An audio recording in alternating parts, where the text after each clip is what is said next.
Listen to me carefully because what I'm about to say might offend you, but it could also save your life. Most people don't lose in life because they're lazy. They don't lose because they're weak. They lose because they keep giving their energy, their time, their money, and their peace to the wrong people. And the scariest part is, they don't even realize they're being used. They call it kindness. They call it loyalty. They call it being a good person. But deep down, they're slowly being drained, and they're smiling while it happens. Let me ask you a question that might hit you hard. Have you ever helped someone, supported someone, stood by someone, and later realized they never truly cared about you? They only cared about what you could do for them. They only showed up when they needed something, and the moment you needed help, they disappeared.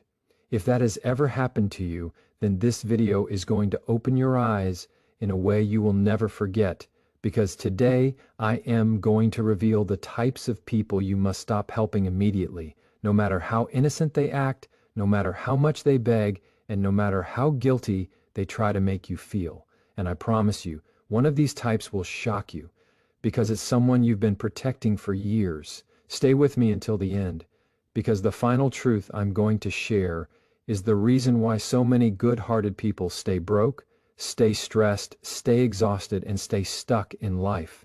And once you hear it, you won't be able to unsee it. This might be the most important video you've ever watched. Most people think the danger is obvious. They think the danger is the loud, toxic person, the aggressive person, the openly disrespectful person. But the real danger is much quieter than that. The real danger is the person who comes to you politely, the person who smiles, the person who speaks softly, the person who says all the right things. And because they don't look like a threat, you lower your guard. You assume they're genuine. You assume they're simply going through a hard time. You assume they deserve your support. And that's exactly how people get trapped. Because some people don't want help. They want access. They want access to your time, because your time is your life. They want access to your attention, because attention is power. They want access to your emotional stability, because they don't have any of their own. They want access to your money, your resources, your connections, your peace. And the scary part is, they won't always ask for it directly. They'll request it in a way that makes you feel responsible. They'll present it as a need, but what they're really doing is testing your boundaries. They are not testing whether you're kind. They already know you're kind. They're testing whether you're strong enough to say no. And if you fail that test, they learn something important about you. They learn that you are easy to reach, easy to convince, easy to manipulate, easy to drain. And once they learn that, they don't just take once, they take repeatedly. Because people who are hungry for access are never satisfied with one meal. They keep coming back, they keep pushing, they keep asking, and every time you give, they respect you less, not more. That sounds harsh, but it's how human psychology works. Because when you keep giving to someone who doesn't earn it, you unintentionally teach them that your boundaries are negotiable. You teach them that your needs are secondary. You teach them that you will tolerate imbalance. And the moment someone realizes they can take from you without consequence, they stop seeing you as a person. They start seeing you as a tool. And the tragedy is, good people rarely notice this happening in real time. Good people tend to interpret other people's behavior through their own heart. They assume others think the way they think. They assume others love the way they love. They assume others feel gratitude the way they feel gratitude. So when someone comes to them with a sad story, they don't question the pattern. They don't question the motive. They focus on the emotion. They focus on the moment.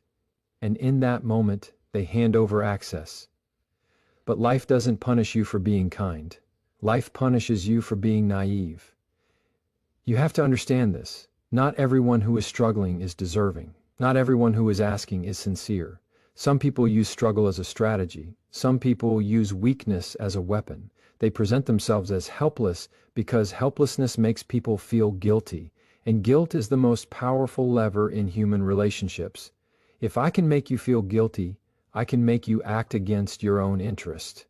That's not friendship. That's not love. That's control. And one of the clearest signs you are dealing with someone who wants access is this. They never ask how you're doing unless it leads back to them. They never show up when you're struggling. They never offer support unless it benefits them.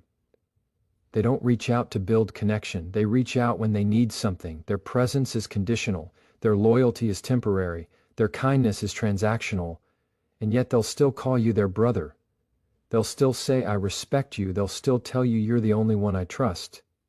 But those words are not compliments. Those words are bait, because if they can convince you that you're special to them, then they can convince you to overextend yourself. And the more you overextend yourself, the more they get comfortable taking. This is why you have to pay attention to patterns instead of promises. A promise is cheap. A pattern is expensive. A pattern costs time. It costs effort. It costs discipline. So when someone's life is full of excuses and empty of action, that tells you something. It tells you they are not asking for help to change. They are asking for help to stay the same. They want you to keep them afloat so they don't have to learn how to swim. And if you keep doing it, you will eventually become resentful. You will feel drained. You will feel used. You will feel exhausted. And you will wonder why you feel that way, because technically you are doing a good thing. But deep down, your mind knows the truth. Your mind knows you're not in a relationship anymore. You're in a transaction where you keep paying and they keep withdrawing. And the worst part is they will act entitled to your help. They will start treating your generosity like it's normal, like it's expected, like it's your job. And when you finally say no, they won't respond with understanding. They won't respond with gratitude for what you've already done. They'll respond with anger. They'll respond with manipulation. They'll respond with disappointment. Why? Because you're not breaking a friendship. You're breaking their access. And people who rely on access will always get angry when you lock the door. That's why this lesson is so important. Because a lot of people confuse being a good person with being available. They confuse love with sacrifice. They confuse loyalty with self-abandonment. And if you live that way, you will attract the wrong people like a magnet. Not because you're weak, but because you're generous. And generosity without boundaries is like leaving your house unlocked and being surprised when someone walks in and steals from you. You wouldn't call that kindness. You'd call that carelessness. So you have to start thinking differently. You have to realize that your energy is not unlimited. Your emotional bandwidth is not infinite. Your time is not renewable. Once you spend it, it's gone. And if you spend it on people who only come to you for access, you are investing your life into someone who will never give you a return. This is where maturity begins. Maturity is when you stop trying to be liked by everyone and start trying to be respected by yourself. Maturity is when you stop rescuing people who don't respect your effort. Maturity is when you understand that you can care about someone and still refuse to carry them. Because not everyone deserves a front row seat in your life. Some people deserve a prayer, a polite goodbye and distance. And here's the truth that will set you free.